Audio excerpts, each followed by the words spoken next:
Saludos desde el Instituto Interamericano de Derechos Humanos. Les habla José Thompson. Yo soy el director ejecutivo de este instituto y tengo hoy la posibilidad y el gusto de compartir con ustedes algunas reflexiones iniciales en este curso, en este programa, acerca de los derechos humanos, su impacto internacional y un poco, a modo de reflexión final, qué significa esto para el periodista. Porque vamos a ver que efectivamente el periodismo tiene una vocación que tiene que ver esencialmente con el ejercicio de un derecho humano fundamental. Vamos a ver, en primer lugar, sobre los derechos humanos en general. Estamos en el 2018, es un año muy particular, estamos conmemorando 70 años de la Declaración Americana de Derechos y Deberes del Hombre. Estamos conmemorando 70 años de la Declaración Universal sobre Derechos Humanos y tenemos 40 años del establecimiento de la Corte Interamericana de Derechos Humanos.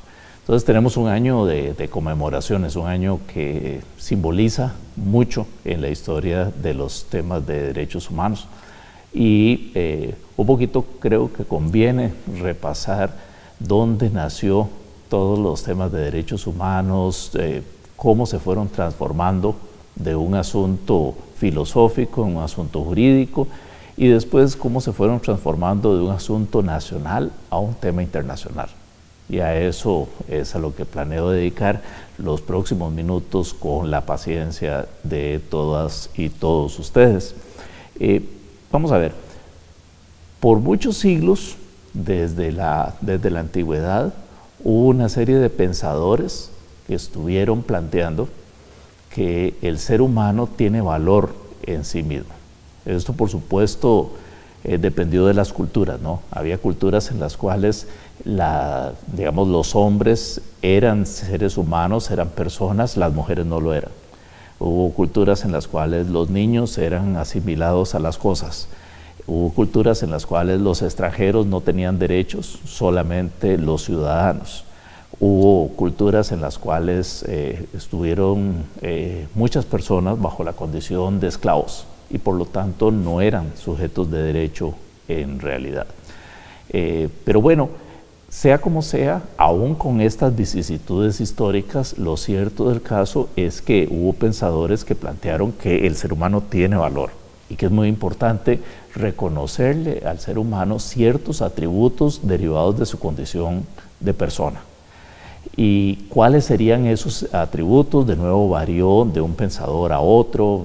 Aquí estamos hablando, por supuesto, de figuras del humanismo, ¿no? Humanismo greco-romano, humanismo chino, humanismo oriental, humanismo precolombino, es decir, hubo diferentes manifestaciones de estas corrientes que decían, bueno, el ser humano tiene valor. Y por lo tanto hay ciertas condiciones, ciertos atributos que hay que respetarle en todo momento. Como les digo, la lista de cuáles sean esos atributos fue variando de pensador en pensador, de escuela en escuela. Pero en general a la idea de que el ser humano tiene valor correspondió también la idea de que hay ciertos atributos que hay que respetarle. Algunos pensadores se refirieron a esto como derechos naturales, o sea, están en la naturaleza del ser humano. Y estos derechos naturales, para algunos autores, incluían la libertad de palabra, la posibilidad de desarrollarse, el no estar sujetos a la opresión del poder. Y por eso es que los derechos humanos, en esta visión aún muy primitiva, muy general, siempre tuvieron que ver con la relación entre la persona y el poder. Y por supuesto tratar de darle armas a la persona para compensar la disparidad de fuerzas que había con el poder. Es decir, el poder tenía una cantidad de posibilidades que la persona no tiene. Y entonces los derechos humanos tratan de rescatar la idea de la persona, de sus atributos y de limitar lo que el poder puede hacer. Por eso es que los derechos humanos, aún en esas primeras ideas de estos pensadores a lo largo de muchos siglos, Lo que querían era rescatar la humanidad de la persona y ponerle un freno al poder. Esto sucedió a lo largo de siglos, como les digo, y hubo diferentes manifestaciones.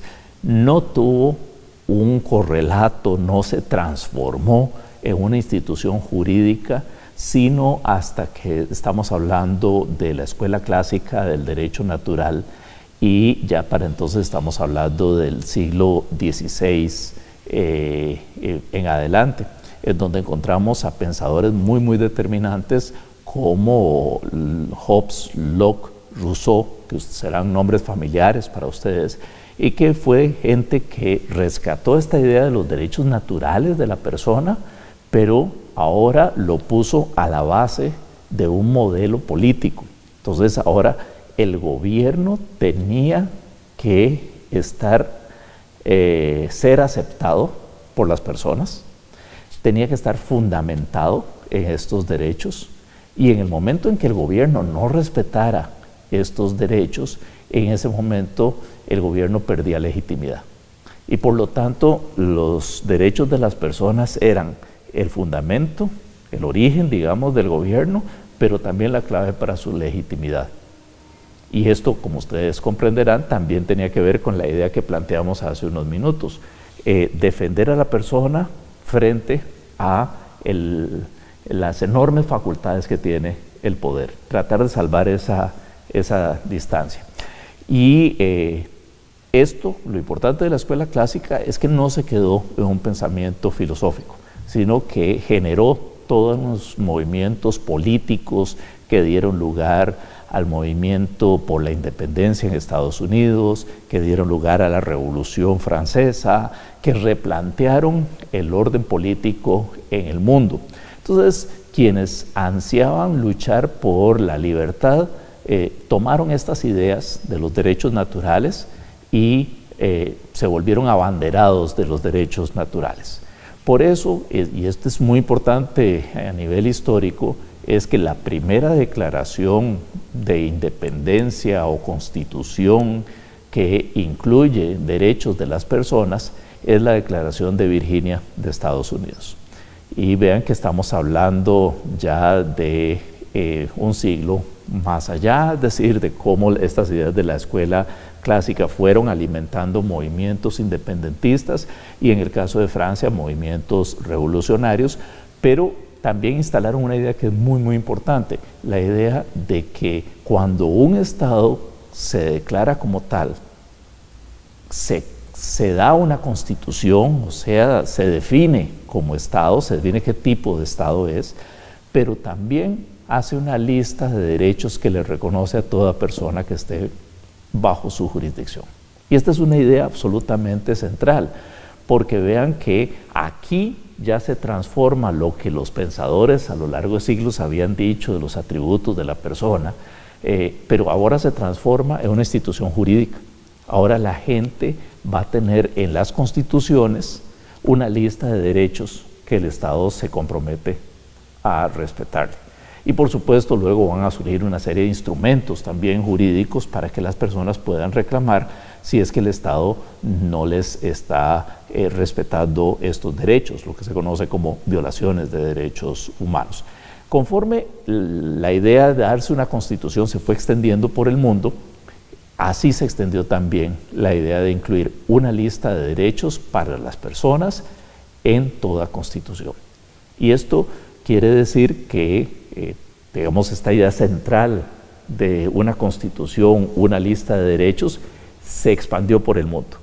Y esto fue muy significativo en los siglos XIX y XX, porque conforme los movimientos independentistas, primero en las Américas, después en Asia y en África, fueron produciendo muchos estados nuevos, eso significó que todos estos estados se fueron dando una constitución. Y en la constitución incluían listas de derechos para las personas que estaban sometidas a su jurisdicción. Quiere decir que la idea de derechos de la persona humana se fue extendiendo alrededor del mundo. Y conforme se extendía el concepto de constitución, también se extendió el de la lista de derechos. Y esto se volvió, digamos, un lenguaje común a nivel internacional. No nos olvidemos que siempre ha habido autoritarismos. No todos se dieron una constitución de este tipo y no todos la respetaron. Por lo cual, evidentemente, el asunto de los derechos de las personas siguió quedando a veces como una aspiración y no siempre como una realización. Esto, sin embargo, en la teoría de la soberanía de los estados, se leía como, bueno, esta pobre gente está sometida al poder de este estado que no cumple con lo que se postuló en la Constitución, pero no podemos hacer nada porque la verdad es que es un estado soberano y no podemos influir o de alguna manera incursionar en lo que está sucediendo en el territorio y en el contexto de este estado.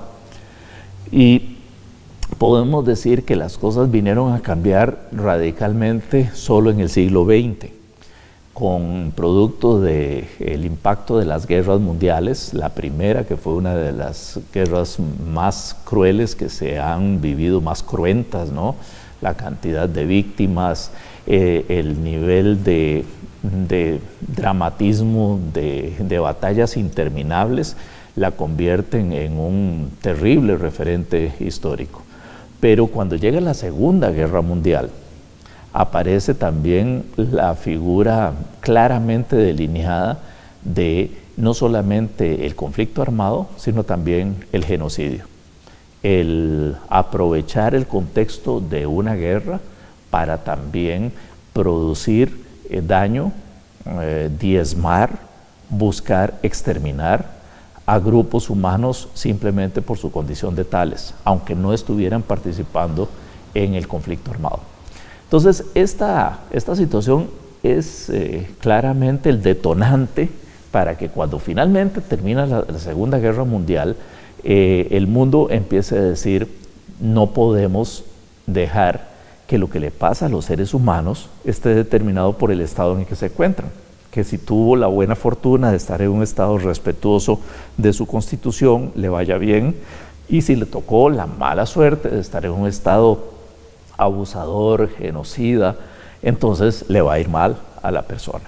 Y a partir de ahí es que surgen declaraciones, no siempre los americanos nos damos nuestro lugar. La primera declaración internacional sobre derechos de la persona sucede en América, sucede en abril de 1948, y luego en diciembre de ese mismo año está la Declaración Universal de Derechos Humanos. Ambas recogen esta idea de que hay que hacer una lista de derechos de la persona y que además tienen una obligación inicial, central, que es que los estados se comprometen a respetar esta lista de derechos sin discriminación alguna a las personas que se encuentren bajo su jurisdicción. Y esta, vean que es una idea absolutamente nueva. Y ahora pasamos del pensamiento filosófico al planteamiento político, a la Constitución, y ahora con estos actos tan importantes, las declaraciones, pasamos a que este es un tema internacional. Y ese es un cambio absolutamente radical, porque ya no es que lo que le pase a una persona va a depender del estado en el que se encuentre, sino que la comunidad internacional pone dentro de la agenda los temas de derechos humanos. Y eso quiere decir que lo que le pase a una persona en un estado determinado puede ser un tema internacional.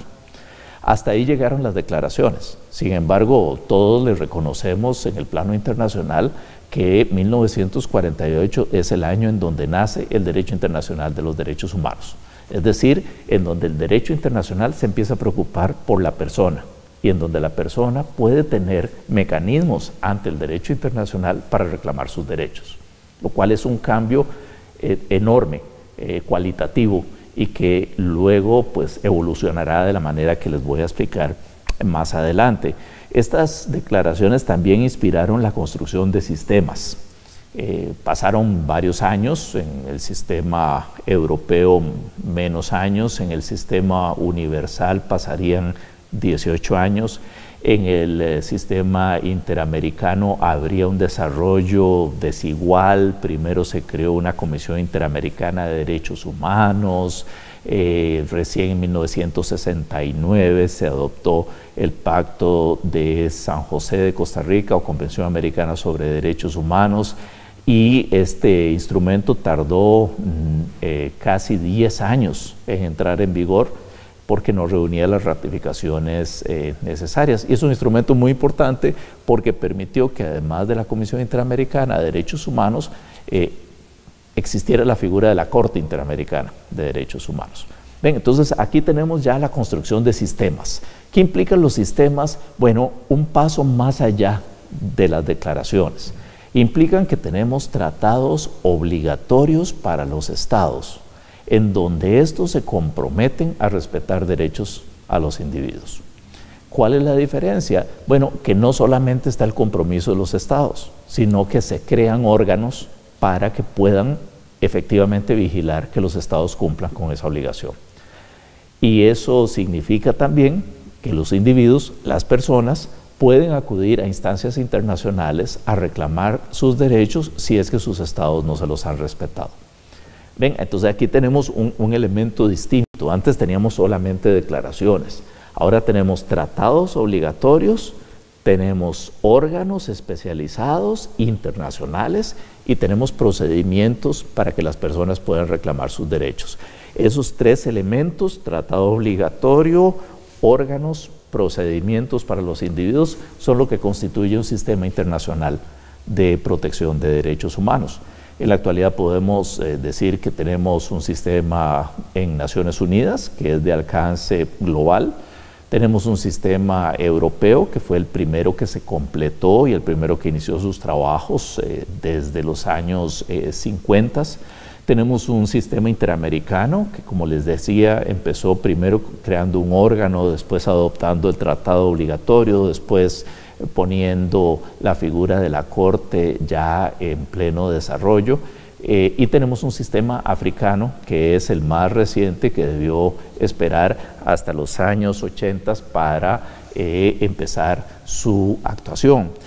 Pero sí, noten ustedes que tenemos una situación compleja, es decir, tenemos ya ahora protección de derechos de las personas en Naciones Unidas y tenemos protección de derechos de las personas en diferentes ámbitos, el de la Unión Europea, el de el sistema interamericano y el de la Organización de la Unidad Africana. Ha habido otros intentos también por tener sistemas internacionales de protección de derechos humanos en otras partes del mundo, pero no han llegado al nivel de complejidad de este sistema, como decíamos, es decir, un tratado, órganos y procedimientos.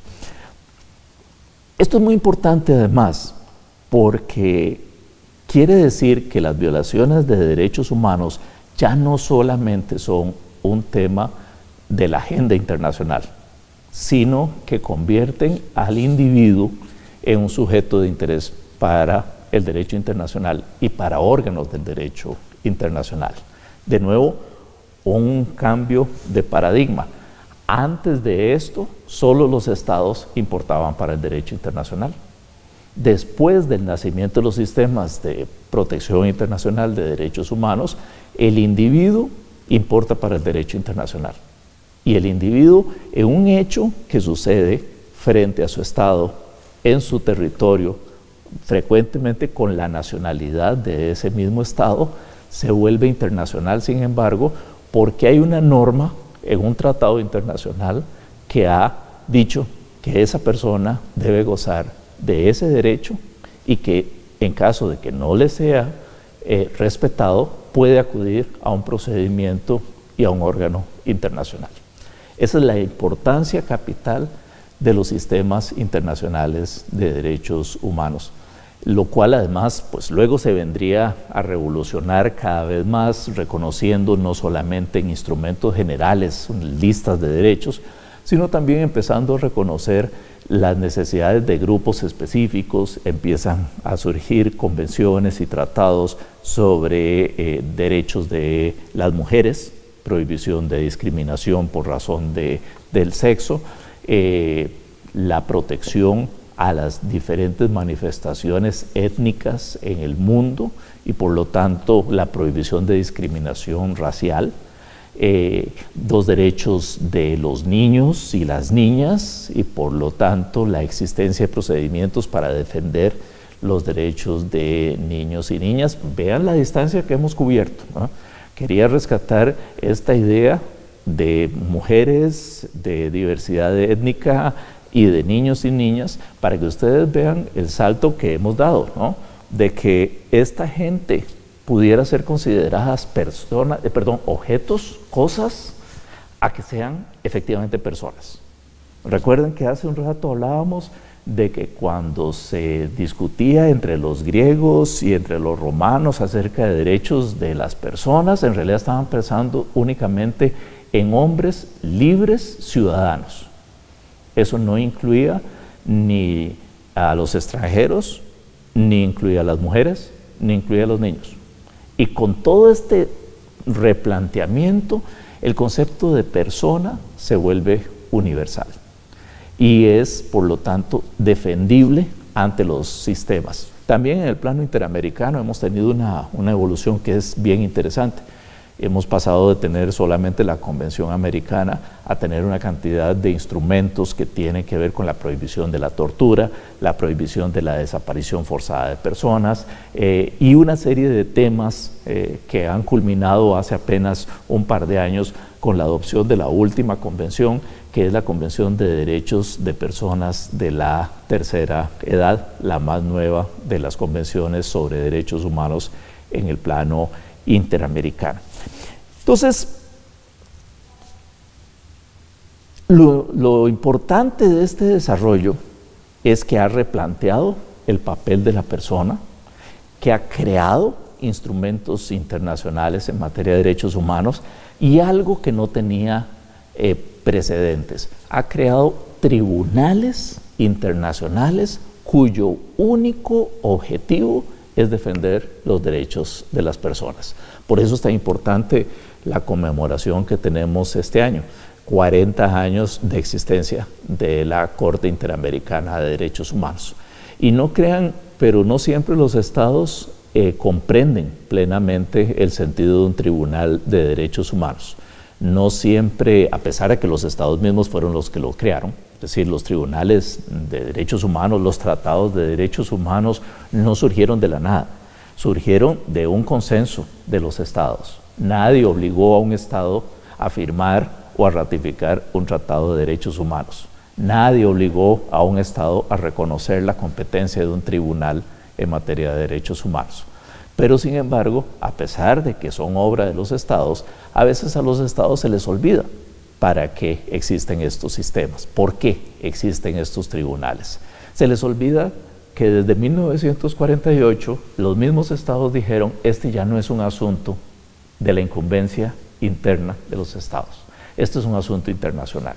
No podemos dejar que lo que le pase a las personas dependa de la buena voluntad de los estados. Tenemos que crear instancias internacionales que ayuden a proteger los derechos de las personas.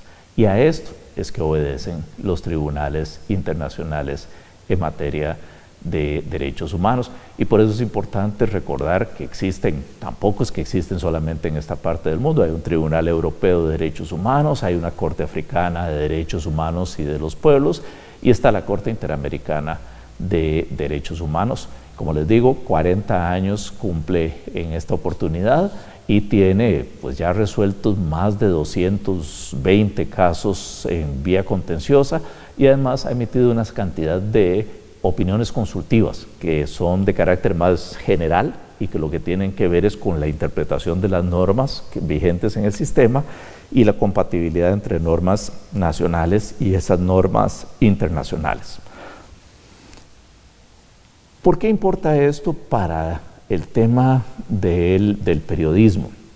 Bueno, importa en muchos sentidos. En primer lugar, porque el periodismo es en sí mismo el ejercicio de un derecho humano.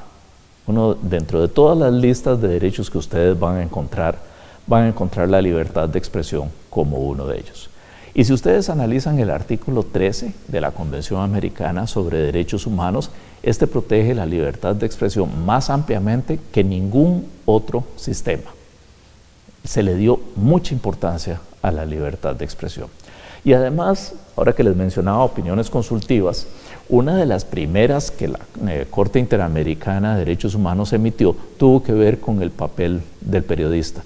Es la opinión consultiva 585, quiere decir que fue la quinta opinión consultiva y que fue emitida en el año de 1985. Esta tuvo que ver con una pregunta que le hizo Costa Rica a la Corte Interamericana en el sentido de si la existencia de colegiatura obligatoria o colegiación obligatoria para los periodistas era compatible con el artículo 13 de la Convención Americana que se refiere a la libertad de expresión. La Corte dijo muchas cosas sobre esa materia, es un poco prematuro hablarlo ahora, pero dijo algunas que sí conviene tener en cuenta desde el inicio. Dijo, uno, que la libertad de expresión es un derecho absolutamente fundamental, que es piedra angular de la democracia, y que la labor del periodista no es comparable a otras profesiones. Dijo, no es lo mismo ser un periodista que ser un médico o ser un abogado. ¿Por qué? Bueno, porque ni el médico ni el abogado encarnan en sí mismos un derecho humano fundamental, mientras que el periodista encarna la libertad de expresión. Uno no puede concebir una sociedad en que haya libertad de expresión sin concebir la idea de periodistas capaces, objetivos, independientes, con amplio nivel para plantear sus ideas, debatir, investigar, de tal manera que la Corte Interamericana, incluso en esa opinión consultiva, ya empezó a dibujar la idea del acceso a la información como un derivado del derecho a la libertad de expresión. Por eso es que ser periodista es diferente cuando uno lo ve desde la óptica de derechos humanos. Por supuesto que así como significa el ejercicio de un derecho, significa también una gran responsabilidad, porque la libertad de expresión no puede ser jamás objeto de censura, pero sí entraña responsabilidad, porque con la libertad de expresión se puede dañar personas, se puede dañar instituciones, se puede dañar reputaciones, y en consecuencia es importante que existan los mecanismos para que si esta libertad de expresión se ejerce mal, pueda haber algún tipo de reparación al daño producido, pero nunca puede haber censura, y eso lo dice el propio artículo 13 de la Convención Americana sobre Derechos Humanos. Es un tema que, por cierto, la Corte Interamericana vería varias veces más en el futuro. Si tienen interés, les recomiendo no solo la OC 585, sino también el caso La Última Tentación de Cristo contra Chile, en el cual la Corte Interamericana llegó a la conclusión de que la censura previa es absolutamente prohibida por el sistema interamericano, y en particular por el artículo 13 de la Convención Americana sobre Derechos Humanos, y que por lo tanto Chile, que tenía a nivel constitucional algunas provisiones que permitían la existencia de un tribunal de censura sobre la exhibición de películas, entre otros temas, tenía que modificar su constitución. Interesante, Chile podría haber dicho, es mi constitución, yo no voy a acatar como fallo internacional, pero Chile, en buen acatamiento de lo que significa la justicia internacional, modificó su constitución y eliminó la figura del tribunal de censura, en pleno acatamiento de un fallo internacional, a la luz de lo que dice un artículo de una convención internacional.